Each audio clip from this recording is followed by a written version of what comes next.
Bonjour à tous et bienvenue dans cette nouvelle vidéo dans un format un peu moins formel où on va parler un petit peu d'actualité scientifique comme certains me l'ont recommandé. Alors, petite remarque pour démarrer, ce qu'il faut savoir c'est qu'en biologie médecine, des révolutions il n'y en a pas tous les jours et du coup l'actualité scientifique dans ce domaine c'est pas forcément super sexy. Sauf que voilà, coup de bol, cette semaine, des médecins italiens et allemands ont réussi à soigner un enfant de 9 ans, je crois, atteint d'épidermolyse bulleuse avec une transplantation de peau transgénique. Donc voilà, ça en jette pas mal. Donc là, on va pouvoir approfondir un peu et parler de tout ça. Alors déjà, qu'est-ce que c'est l'épidermolyse bulleuse? C'est une maladie génétique, il en existe plusieurs formes, et dans le cas de cet enfant, il s'agissait d'un gène défaillant de la laminine. Pour faire simple, la laminine, c'est une protéine qui va faire le lien un peu entre le derme et l'épiderme, qui va permettre une cohésion entre ces deux couches. Et donc, bon, le derme et l'épiderme, c'est la peau et puis la couche qu'il y a sous la peau.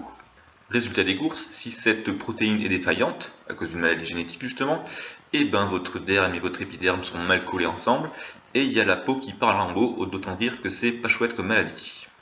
Alors les traitements classiques, c'est soit des greffes de peau aux endroits les plus atteints, soit mettre des bandages un peu partout pour renforcer la peau et éviter qu'elle parte en lambeaux. Le principal souci, c'est que déjà les greffes de peau, ben c'est comme toutes les greffes, ça marche pas toujours. Et d'autre part, le problème c'est que la peau c'est une barrière entre nous et notre environnement, et donc d'éventuels agents pathogènes tels des virus ou des bactéries. Et donc quand vous avez ce type de maladie, vous êtes plus sujet à développer des pathologies cutanées. Donc voilà, vite fait pour la pathologie en question, l'épidermolyse bulleuse, pour ce qu'elle est, vous voyez que c'est quelque chose d'assez grave et actuellement incurable. Et du coup, c'est là que se situe le petit miracle qu'ont fait ces deux équipes de médecins, une allemande d'un côté, l'autre italienne.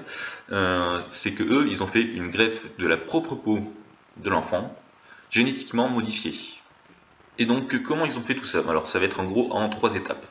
La première, c'est qu'ils vont faire un prélèvement de peau de l'enfant, une partie pas trop abîmée de préférence, dans laquelle ils vont pouvoir retrouver des cellules souches. Ces cellules souches, ce sont des cellules qui sont capables de produire de nouvelles cellules de peau. Dans un deuxième temps, et c'est là la partie importante, c'est qu'ils vont infecter littéralement avec un virus ces cellules souches de peau. Alors comment ils font ça? Ils font ça avec ce qu'on appelle un rétrovirus. Alors petit briefing sur les rétrovirus. Donc les rétrovirus, qu'est-ce que c'est? Rapidement, ce sont des virus à ARN, donc acide ribonucléique, qui procèdent d'une enzyme qu'on appelle la transcriptase inverse, et qui vont être capables de transformer une partie de leur ARN en ADN qui va s'intégrer au génome de l'hôte. Si vous vous rappelez un petit peu de l'épisode sur l'ADN et le noyau, vous vous souvenez de ces fameuses ARN polymérases qui transforment de l'ADN en ARN messager. Et bien là, la transcriptase inverse, elle fait un peu l'inverse, elle va synthétiser un de l'ADN à partir d'un bout d'ARN. Et donc les médecins ont utilisé cette technique, c'est-à-dire qu'ils ont pris un rétrovirus, ils l'ont modifié génétiquement, pour lui mettre l'ARN du gène de la laminine correcte, la version non défaillante, celle qui fonctionne, et qui fait que la peau colle au derme. Et donc avec ce rétrovirus modifié, ils ont infecté les cellules souches qu'ils avaient prélevées chez l'enfant.